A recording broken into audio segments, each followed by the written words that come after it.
أعوذ بالله من الشيطان الرجيم بسم الله الرحمن الرحيم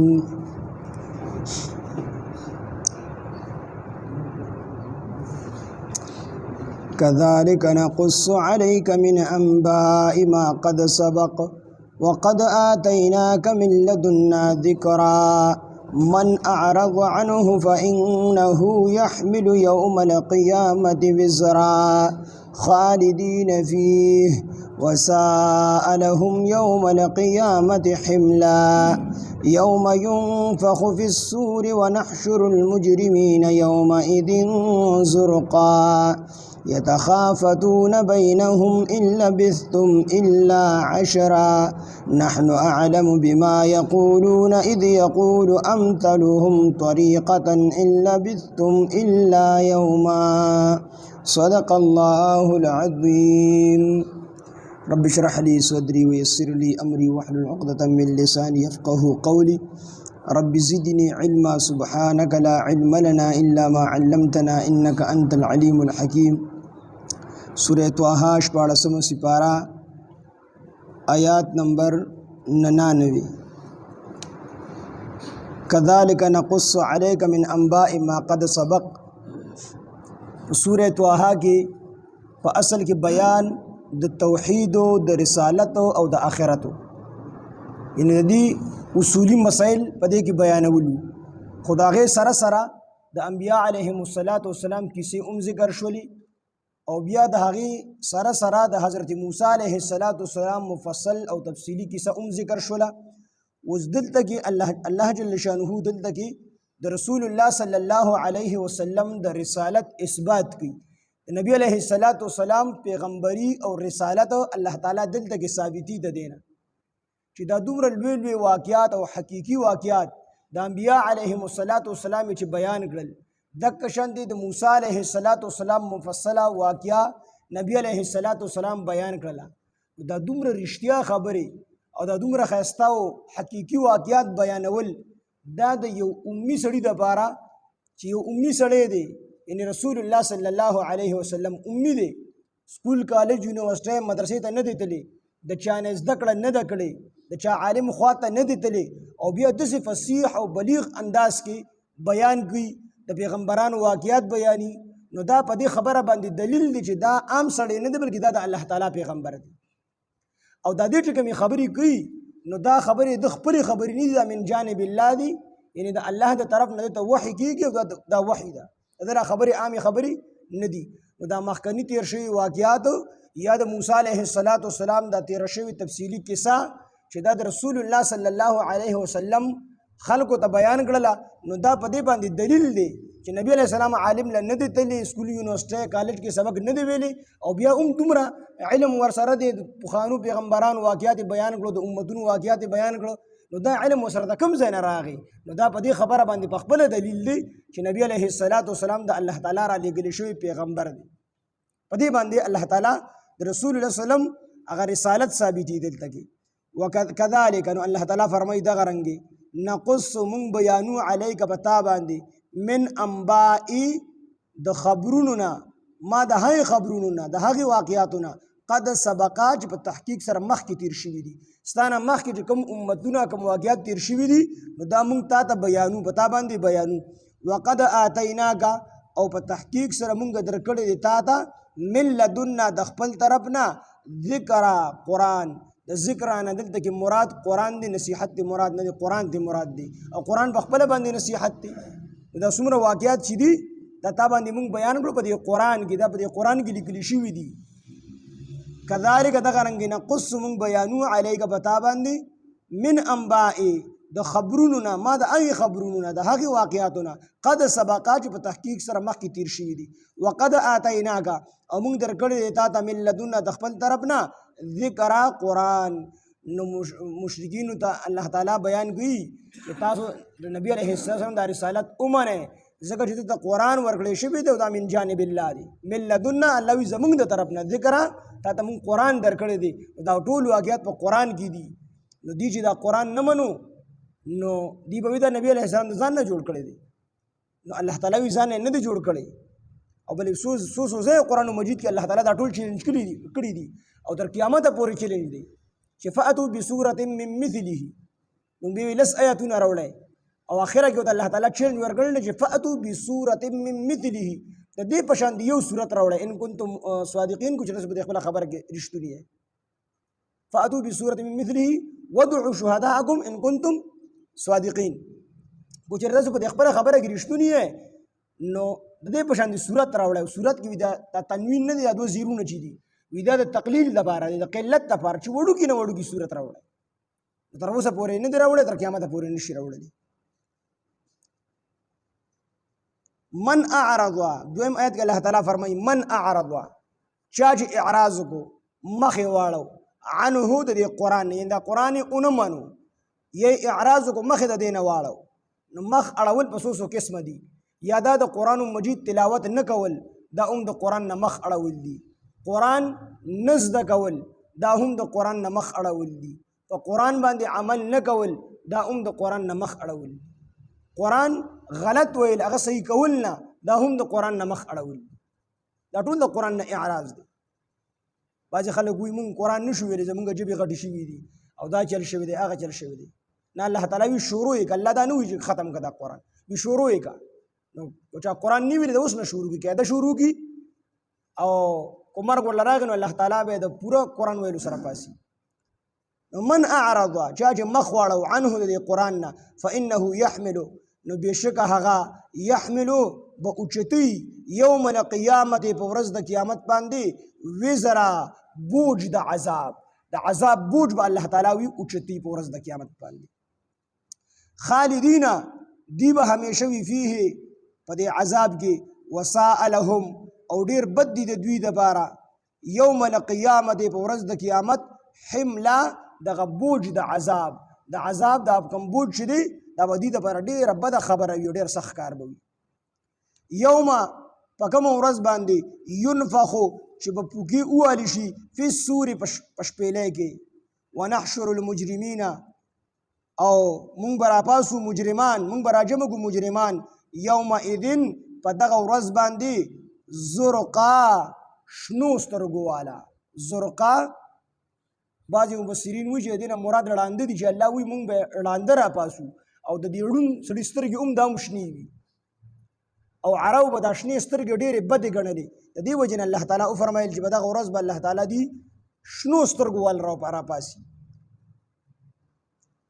یوم ينفخو په کومه ورځ به چې ووالي شي فی السوري په شپېلۍ کې نو دا به هغه سوري ثاني وي هغه دویمه شپېلۍ به وي چې په کومه شپېلۍ سره خلک دوباره د قبرونو نه راپاسولی کېږي نو دا شپېلۍ چې ووالي شي نبي رسول الله صلی الله علیه وسلم نه چا تپوس وکړو چې دا سور څه ته ویلی شي نبي علیه السلام وایي چې دا یو ښکر به وي دا به د ښکر په شان د شپېلۍ وي نو کیفیت الله ته معلوم دی چې څنګه به وي څومره به وي خو روایاتو کې داسې راځي چې دومره غټه شپېلۍ ده چې دا اوس مګې اوس مونږ ورته وکړلی شي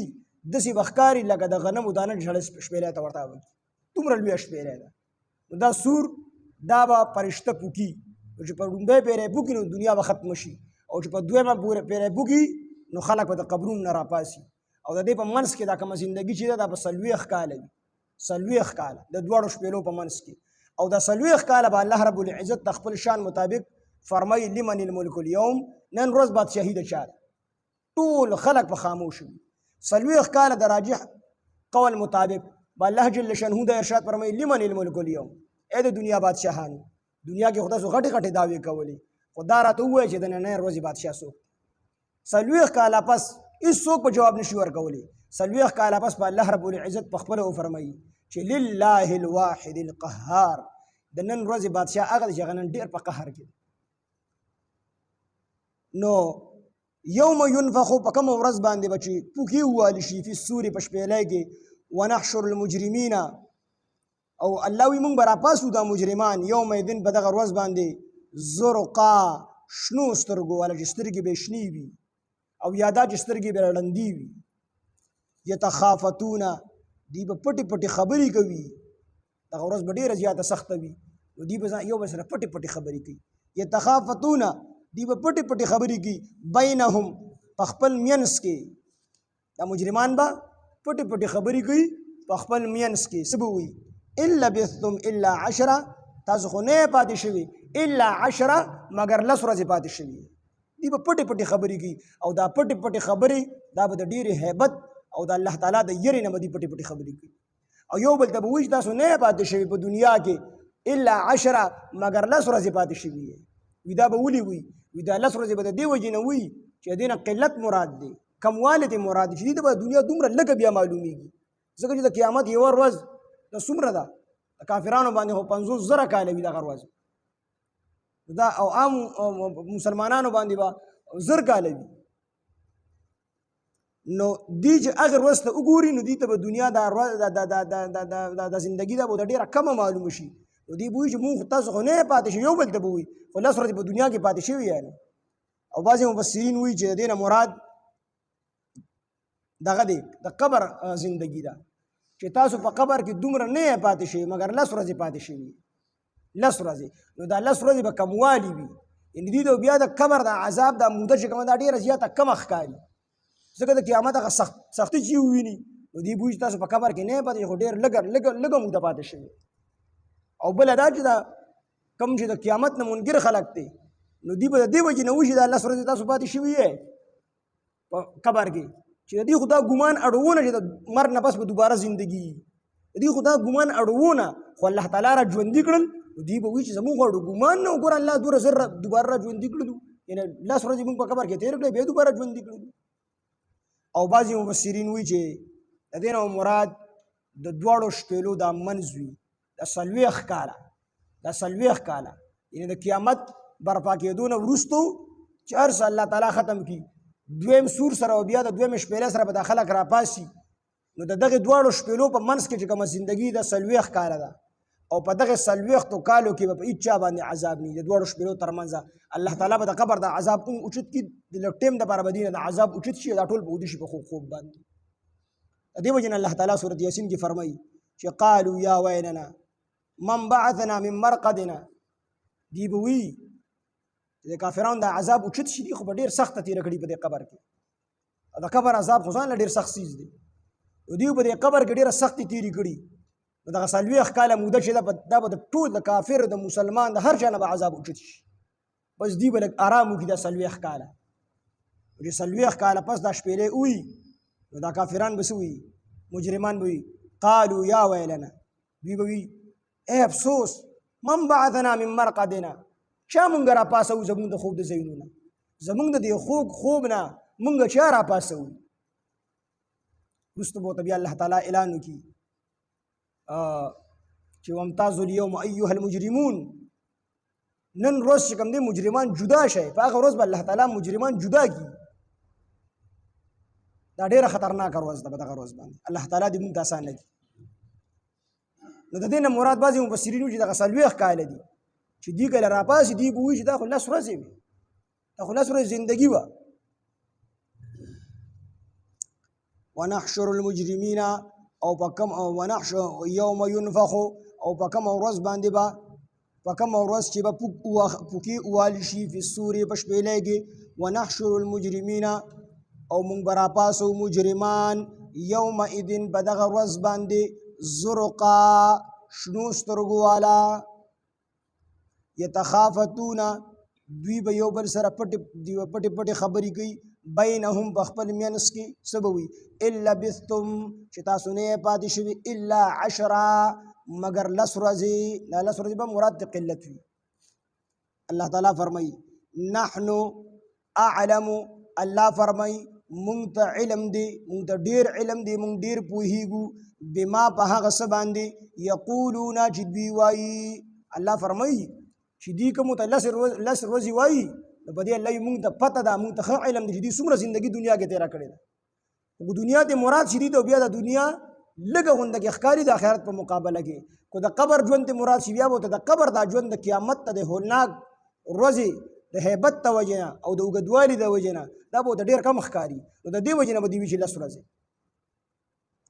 نحن نو الله فرمایي اعلم مونږ ته ډېر علم دی مونږ ډېر پوهېږو بما په هغه څه باندې یقولون چې دوی وایي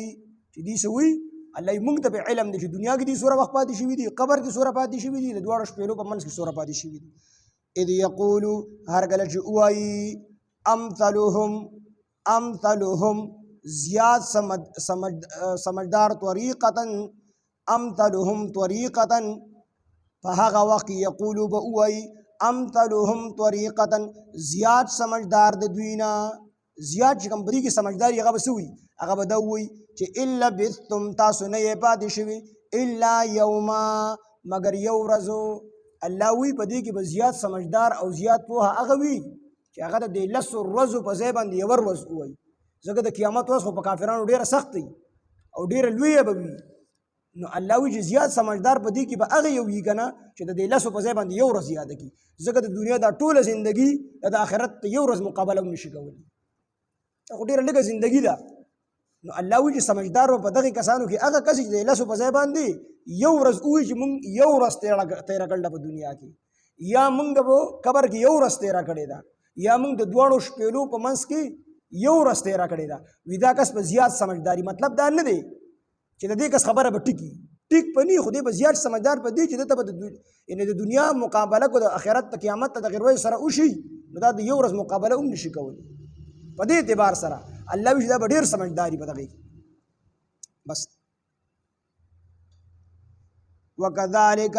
او دغه رنګې نقصو مونږ بیانو علیک پتا باندې ای پاک حبیبه من انباء د خبرونو نه د واقعاتو نه ما د هغې واقعاتو نه قد سبقا چې په تحقیق سره تیر شوي دي وړاندې مخکې تیر شوي دي ما هغه خبرونه قد سبقا چې په تحقیق سره مخکې تیر شوي دي وقد آتیناک او په تحقیق سره مونږ درکړی دی تا ته من لدنا د خپل طرف نه ذکر قرآن من اعرض چا چې مخ واړو عنه د دې قرآن نه فانه یحمل نو بېشکه هغه به اوچتوي یوم القیامت په ورځ د قیامت باندې وزرا بوج د عذاب خالدین فیه دی به همیشه وي په دغې عذاب کې وساء لهم او ډېر بد دي د دوی دپاره یوم القیامت په ورځ د قیامت باندې حملا دا بوج اوچتول د عذاب یوم ینفخو په کومه ورځ باندې به چې پوکې ووالي شي فی السورې په شپېلۍ کې ونحشر المجرمین او